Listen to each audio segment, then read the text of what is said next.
ነጠላችንን መልሱ፣ ጋቢያችንን መልሱ፣ ጽናችንን ምናምን ከየት አመጣ? አስመዝግበናል፣ አስይዘናል፣ ማህተም አስመትተናል፣ የኛ ገንዘብ የኛ ምናምን የሚሉ ሰዎች አሉ። ከየት ያመጣ? በሚስጥር ኒካ ከማሰር በሚስጥር ዝሙት ማድረግ ይሻላል። እስልምናን የመሰረተ ሃይማኖት ነብይ የለም። በእናንተ ግን ማን ነው ክርስትናን የመሰረተው ስትሏቸው ኢየሱስን አሉ አይደለም? በጣም ጥሩ። ከኢየሱስ በፊት ብዙ ነቢያቶች ነበሩ አልነበሩም? ምንድን ነበር ሃይማኖታቸው?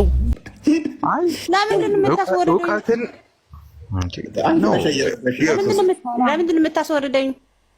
እሱ ክርስቲያን ቤት ሆነ ያለሽው። በስመ አብ ወወልድ ወመንፈስ ቅዱስ አሐዱ አምላክ አሜን።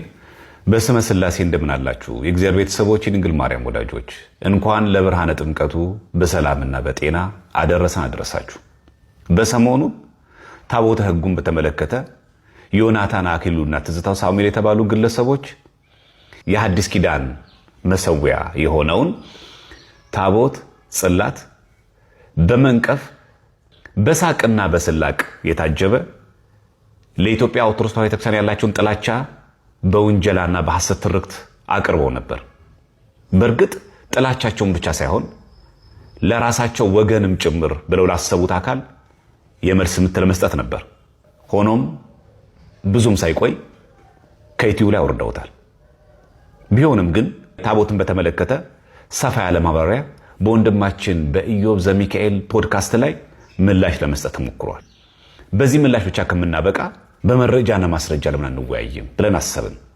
ስለሆነም ትዝታው ሳሙኤል ዮናታን አክሊሉ ፊት ተቀምጠህ የኢትዮጵያ ኦርቶዶክስ ተዋሕዶ ቤተክርስቲያንን ታቦት ጽላት በተመለከተ ለተናገርከው ንግግር የኢትዮጵያ ኦርቶዶክስ ተዋሕዶ ቤተክርስቲያን ከምትቀበላቸው ከብሉይ ኪዳን፣ ከአዲስ ኪዳን፣ ከመጽሐፍ ቅዱስ፣ ከገድላት፣ ከድርሳናት፣ ከቀደምት ቤተክርስቲያናችን አባቶች ቤተክርስቲያናችን ከምትቀበላቸው ከየትኞቹ መጽሐፍቶች ማስረጃ ማቅረብ የምትችል ከሆነ ለምን ገለልተኛ በሆኑ ቤቶች ለምሳሌ እንደ ቴዲ ሐዋሳ ቤት አንወያይም? ስለዚህ ይህንን የዲቤት ጥሪ በትህትና አቀርብልሃለሁ። ታቦተ ቅዱስ ገብርኤል ላይ የሚደገም ድግምት አለ ላልከው፣ እንዲሁም ደግሞ በቅዳሴ ጊዜ ህብስቱ ሥጋውን ለእግዚአብሔር ወይኑ ደሙን ለእግዚአብሔር ሆኖ በሚከብርበት ጊዜ የበቁ ቅዱሳን የሚመለከቱትን ገቢረ ተአምራት ወመንከራትን ከመጽሐፈ ቅዳሴና ከገድለ ክርስቶስ ሰምራ እየጠቀስክ ላቀረብከው ነቀፌታና ትችት ውይይት ማድረግ እንችላለን። መጀመሪያው ጥሪ የማቀርበው ለትዝታው ሳሙኤል፣ አንተ ካልቻልክ ዮናታን አክሊሉ፣ ከቻላችሁ ሁለታችሁም በየተራ ቤተ እምነቶችን ባከበረ መልኩ መረጃና ማስረጃዎችን ብቻ በማቅረብ ትውልዱን በሚመጥን ዘመኑን በዋጀ መንገድ የኢትዮጵያ ኦርቶዶክስ ተዋሕዶ ቤተክርስቲያናችን ከምትቀበላቸው ከየትኞቹም መጻሕፍቶች በማቅረብ ልክ እኔም እንደዚሁ የፕሮቴስታንት ወገኖቻችን ከሚቀበሏቸው መጻሕፍቶች በማቅረብ ስለ ሐዲስ ኪዳን መሰዊያ ስለ ታቦት፣ ስለዚህ ትዝታው ሳሙኤል አሊያም ዮናታን አክሊሉ የሁለታችሁንም ምላሽ ጠብቃለሁ። ያውም ደግሞ መረጃዎችና ማስረጃዎችን በማቅረብ አስተማሪ ውይይት እናደርጋለን ብዬ አስባለሁ። ሁላችንም ከነማህተባችን ለክብር ሞት ያብቃል። ወስብሐት ለእግዚአብሔር። ነጠላችንን መልሱ፣ ጋቢያችንን መልሱ፣ ጽናችንን ምናምን ከየት አመጣ? ከሌላ የተቀዳ እንጂ ከራሱ የመጣ የኢትዮጵያ የሆነ አይደለም። ምኑም ነገር ማለት ነው። ከጥምጥም ጀምሮ የእስራኤላውያን አሮን ይጠመጥም ነበር።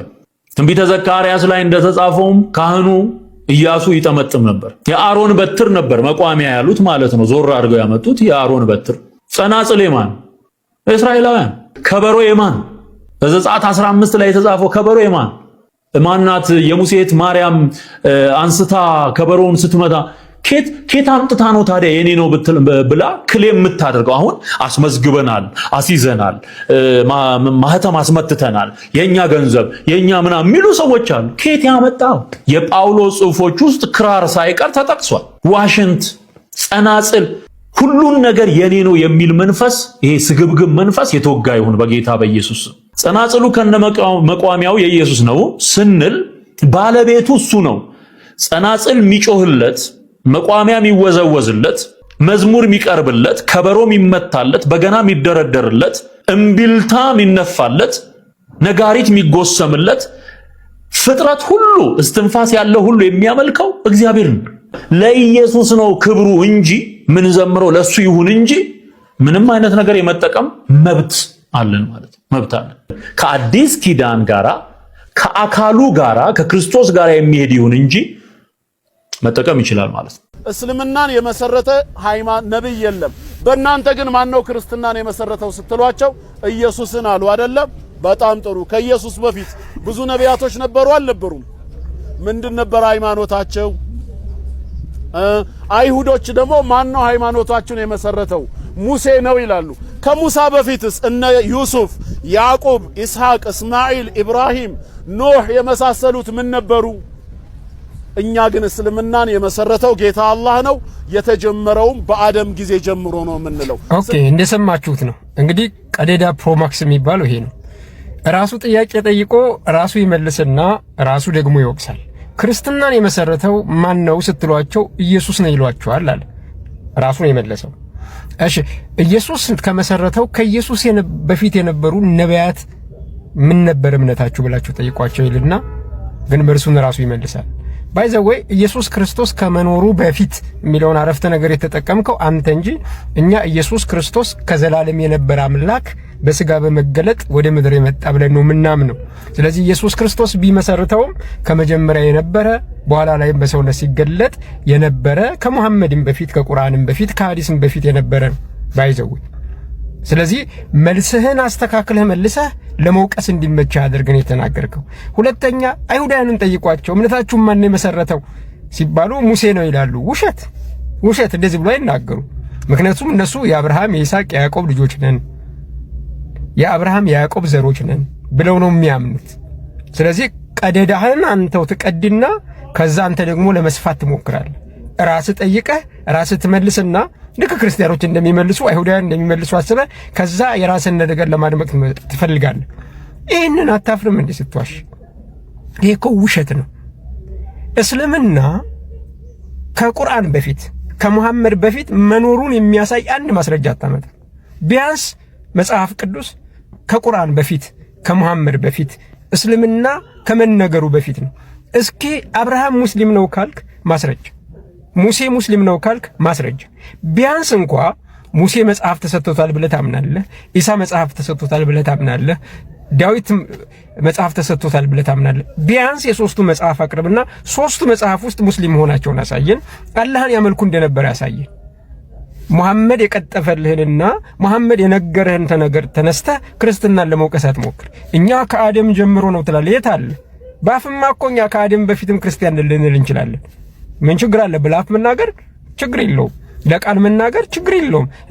ከአደም በፊት ክርስትና ነበር ልንል እንችላለን፣ በንግግር ደረጃ ማለት። ችግሩ ማስረጃ ማምጣቱ ነው።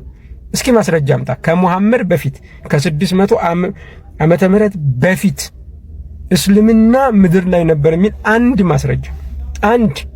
የታሪክም ከፈለክ የመጽሐፍም ከፈለክ የአፈ ታሪክም ከፈለክ የፍልስፍናም ከፈለክ አለ ብለህ የምታስበውን ሁሉ አምጣ፣ አንድ አታገኝ። ስለዚህ አንተው ቀደህ አንተው የምትሰፋ ሰው ነህ።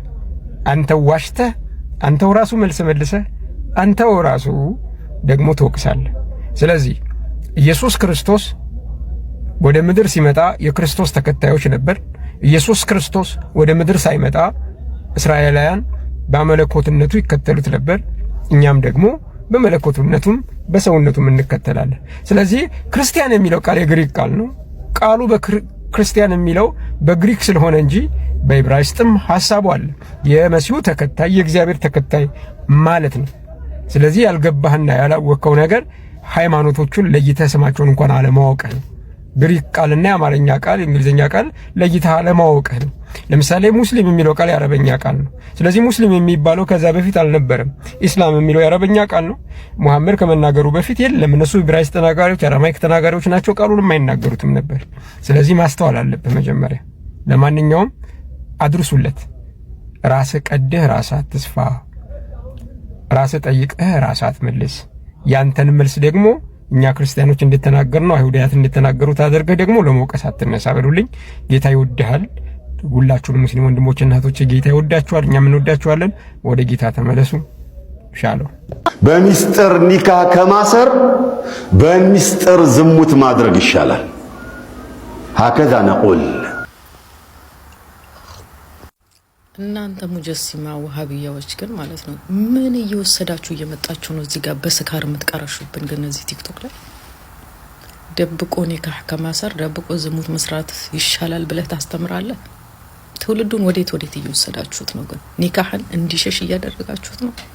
ሲጀመር አንድ ወንድ ልጅ ሸሪዓው እስከፈቀደለት ድረስ ለማግባት የሚስቱንም ፍቃድ መጠየቅ የለበትም፣ የቤተሰቡንም ፍቃድ መጠየቅ የለበትም። እሱ ማኖር እስከቻለ ድረስ ያ ደብቆ ያገባት ሚስቱ እዛውም ሀገር ላይ ሁን ሌላም ሀገር ላይ ያሰርላት ኒካህ አይሆንም እያልክን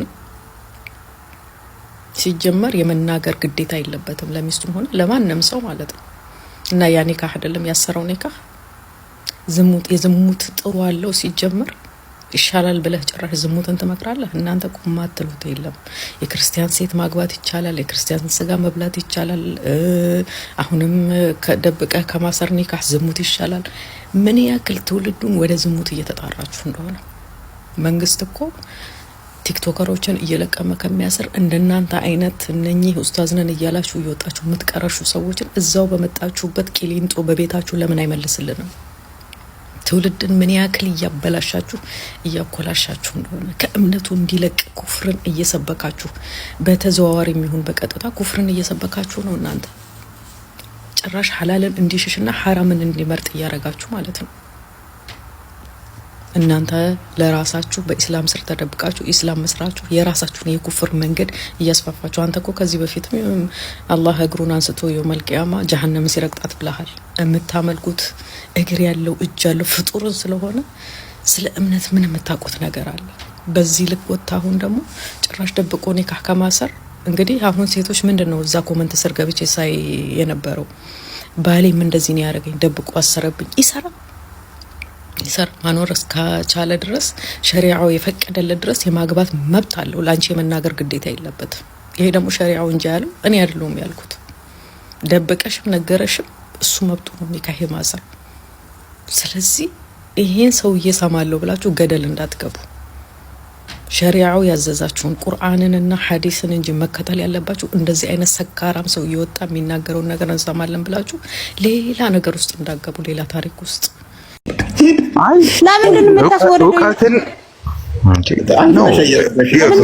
ለምንድን የምታስወርደኝ? እሱ ክርስቲያን ቤት ሆነ ያለሽው። ለምሳሌ አንተ አላህ አካላት አሉት ብለህ ታምናለህ አይደለ? በጭራሽ አታምንም? አላህ እና አለው ብለህ ነው የምታምነው? ከአርሽ በላይ የተቀመጠ በቃ ምን ነው የተቀመጠው? ከአርሽ በላይ ተቀመጠ የሚል የለውም። ከአርሽ በላይ አለ። በቃ እሱ እኛን የፈጠረን ሁላችንም የፈጠረን አምላክ አለ እዛ ጋር በቃ ከአርሽ በላይ ተቀምጧል። ሁሉ ነገርን ማለት ነው ተቀምጧል የሚል የለም። ለምን ፈይሳል የምትከራከሩ? እዚህ መታችሁላችሁ። አላህ እኮ ሱብሃነሁ ወተዓላ ከክርስቲያኖች ጋር አትከራከሩ። አንቺስ ለምናይ መከራከርማ ስም ማውራት አለብን እኮ እስልምና የፈቀደልን ነገር እኮ ነው። ነፃነትን እየገፋች ነው።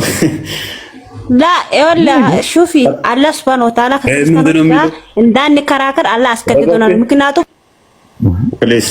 አላመናችሁ በቀር መቼም አያምኑም ብሏል። እሱ እንድትረጋገሙ ነው እንጂ ያው እሱን ያንገማቸው ነው። ወጣት መያዝ አለብሽ።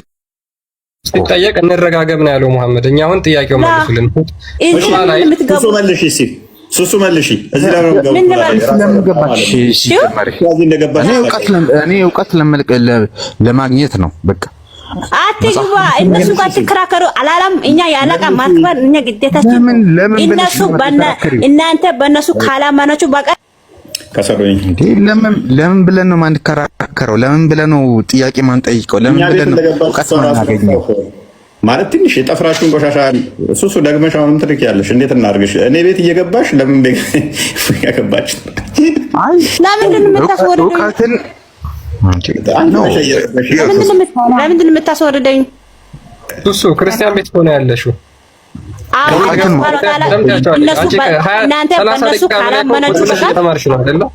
ቁጭ ብለሽ እየተማርሽ ግዴታ እኮ ይልልሽ ማለት በሆነ ነገር እኮ ማሳመን እኮ አቺም እኮ በቃ ማስረጃ ይዘሽ ማሳመን ያለብሽ። በቃ እዚህ ጋር አሁን ወይ ከራከር ብሏል አላህ Subhanahu Wa Ta'ala ያለቃሉ ምን ለማግኘት እስካሁን አሳምናችሁ ታውቃላችሁ? እውቀቱን ፈልጉ ብሏል እኮ ቁርአን ላይ አለ እኮ እውቀቱን ማወቅ አለባችሁ ብሏል። አንዴ በቃ ሱሱ ቀጥይ ንገሪን እስኪ አንቺ ምን ልንገርህ? ኹጥባ ትሳተፊያለሽ አለ ጁማ ሰላት ትሄጃለሽ? አዎ። መልካም አላህ ይናለው ብለሽ ነው ታምኚው? ማንኛውም ሰው አላህ ከአርሽ በላይ ነው። አላህ ሰማይ አይደል አለ? አላህ ሰማይ ከአርሽ በላይ ነው ያለው። ሁሉም ከአርሽ በላይ አለ ብሎ ያምናል። ኦኬ? አዎ ሁሉም ነው የሚያምነው። ሙስሊም አማኝ ነው። ሻሃዳ ያዘ ሁሉም በቃ ያመነ ነው። በአላህ ላኢላሃ ኢላላህ ሙሐመድን አብዱ ረሱል ያለ ሁሉ በአላህ ያመነ ነው። ከዚህ እጭ ሌላ ንትርክ እንደዛ ሄይ ተራተር እኛ ለምንድን ነው ሙስሊሞች አንተ የጠየቀው ጥያቄ ልክ ተረጋጊ። ቆይ ጥያቄ አዳምጪ። ተረጋጊ። የሚጮህበት ደንቆሮ የለም እዚህ ቤት ውስጥ እንዳለ ሁለት ጆሮ አለን እንሰማለን። መልስ ስናመጣ እያወረዳችሁ ነው። ትክክለኛ ስንደርስ እኮ እያጠፋችሁ ነው። ሌላ ሰው ታመጣላችሁ። ሙስሊሞች ጫፍ ሲደርሱ ለጥያቄ መልስ ሲያመጡ ተረጋጊ። ምን መለሽና ነው ገና ላኢላሃ ኢለላህ ያለ ሁሉም ከአርሽ በላይ ነው የሚል ሙስሊም ነው አልሽ። እሺ ከአርሽ በላይ አይደለም የሚል አላህ ከአርሽ በላይ በዛት አለ የሚለው ስህተት ነው። አላህ ዛትም የለውም ከአርሽ በላይ በዛት አለ ማለት ስህተት ነው የሚል እሱ ሙስሊም ነው። ቀጥያ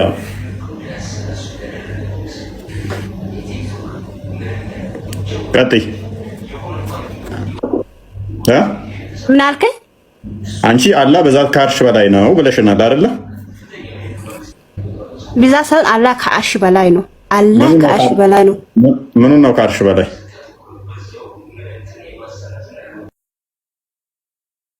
አላህ Subhanahu Wa Ta'ala አንተን እኛን የፈጠረ እናንተ ካዳችሁት። ምን ላስረዳይ? ካፊር ማለት ምንድነው? ካፊር ማለት አርሽን ተርጉምልኝ እስቲ። አርሽ ምንድነው? አንዴ አርሽ ከሰባት ሰማይ በላይ ማለት ነው። መላእክቶች ያለበት የለም ከዛ በላይ ማለት ነው። አላህ እጅ አለው የለውም? አለው። ኦኬ እግርስ? አላህ ይጃሉ። ይሄ ጥያቄ ባለፈው ተመልሶ አንተ እኮ አንድ ባለፈው ስመልስ አላህ ይሲቃል ይገነጥላ እንዲህ ገላፈጣር ስትል ነበረ። ይሄ እኮ ንቀት ለምንድን የምታመጣው? ጥያቄ ስታመጣ በትክክል ለምን አትጠይቅም? አላህ ይስቃል ብለሽ ሰው ሙስሊሞች ያመለሱ ጥያቄ ዳውሎን አታደርግም?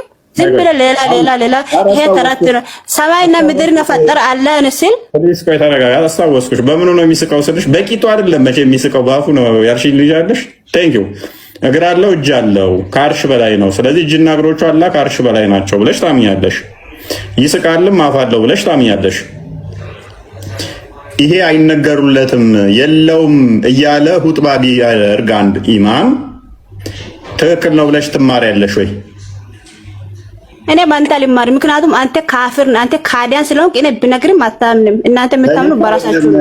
ሱሱ በእኔ አይደለም። ሁጥባ ላይ ኢማሙ አላህ እጅ አለው ማለት ስህተት ነው፣ እግር አለው ማለት ስህተት ነው፣ ይስቃል ማለት ስህተት ነው፣ ከአርሽ በላይ ያለ ማለት ስህተት ነው፣ ይሄ ፍጡር ነው እንደዚህ ብላችሁ መግለጥ የፍጡር ባህሪ ነው ብሎ ቢል አንድ ኢማም ቁጭ ብለሽ ትማሪያለሽ ወይ ትክክል ነው ብለሽ? እኔ ስድት ነው ያለው ኩጥባ አለይኩም ኩጥባ ሲቀራ ሁሉም ሰው ያዳምጣል። አላህ ከአርሽ በላይ ሁሌ ብቻ ኔጌቲቭ ለምንድን ነው የምትመጣው? ብቻ አንድ ቃል ሁሌ ኔጌቲቭ አይሰለቻችሁም እንዴ? ዋብያዎች በጣም ነው የሚገርመኝ። በቃ ምንም በቃ በፖለቲካ እስር አድርገው ያነፈረ እኔ ዋብያ አይደለም። እኔ ባላ ፕሊስ አዳምጪ። ዋብያ አይደለም።